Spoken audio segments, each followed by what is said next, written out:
Estamos lendo o livro de Números. Vamos começar agora o capítulo 9. Também falou o Senhor a Moisés no deserto de Sinai, no primeiro mês do 2º ano depois que saíram da terra do Egito, dizendo: Celebrem os filhos de Israel a Páscoa a seu tempo determinado. No dia 14 deste mês, à tardinha, a seu tempo determinado, a celebrareis. Segundo todos os seus estatutos e segundo todas as suas ordenanças, a celebrareis. Disse, pois, Moisés aos filhos de Israel que celebrassem a Páscoa.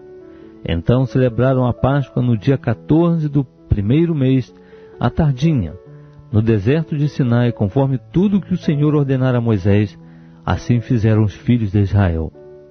Ora, havia alguns que se achavam imundos por terem tocado o cadáver de um homem, de modo que não podiam celebrar a Páscoa naquele dia. Pelo que no mesmo dia se chegaram perante Moisés e Arão. E aqueles homens disseram-lhes: Estamos imundos por havermos tocado o cadáver de um homem. Por que seríamos privados de oferecer a oferta do Senhor a seu tempo determinado no meio dos filhos de Israel? Respondeu-lhes Moisés: Esperai para que eu ouça o que o Senhor há de ordenar acerca de vós. Então disse o Senhor a Moisés: Fala aos filhos de Israel, dizendo: Se alguém dentre vós, ou dentre os vossos descendentes, estiver imundo por ter tocado um cadáver, ou achar-se longe em viagem, contudo, ainda celebrará a Páscoa ao Senhor. No 2º mês, no dia 14 à tardinha, a celebrarão. Comilão com pães ázimos e ervas amargas. Dela não deixarão nada até pela manhã, nem quebrarão dela osso algum, segundo todo o estatuto da Páscoa a celebrarão. Mas o homem que, estando limpo e não se achando em viagem, deixar de celebrar a Páscoa, essa alma será extirpada do seu povo, porquanto não ofereceu a oferta do Senhor a seu tempo determinado. Tal homem levará o seu pecado.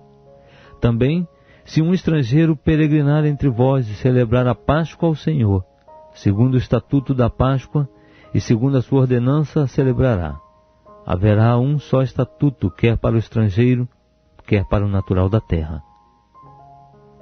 No dia em que foi levantado o tabernáculo, a nuvem cobriu o tabernáculo, isto é, a própria tenda do testemunho, e desde a tarde até pela manhã havia sobre o tabernáculo uma aparência de fogo.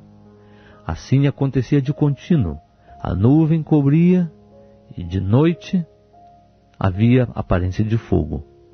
Mas sempre que a nuvem se alçava de sobre a tenda, os filhos de Israel partiam, e no lugar em que a nuvem parava, ali os filhos de Israel se acampavam.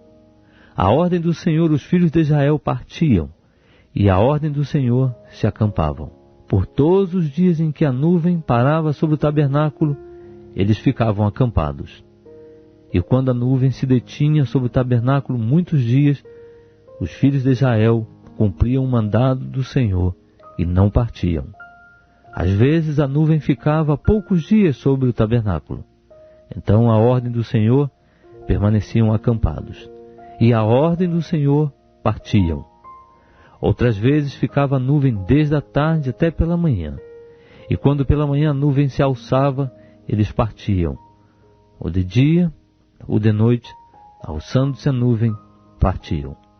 Quer fosse por 2 dias, quer por 1 mês, quer por mais tempo, que a nuvem se detinha sobre o tabernáculo, enquanto ficava sobre ele, os filhos de Israel permaneciam acampados e não partiam.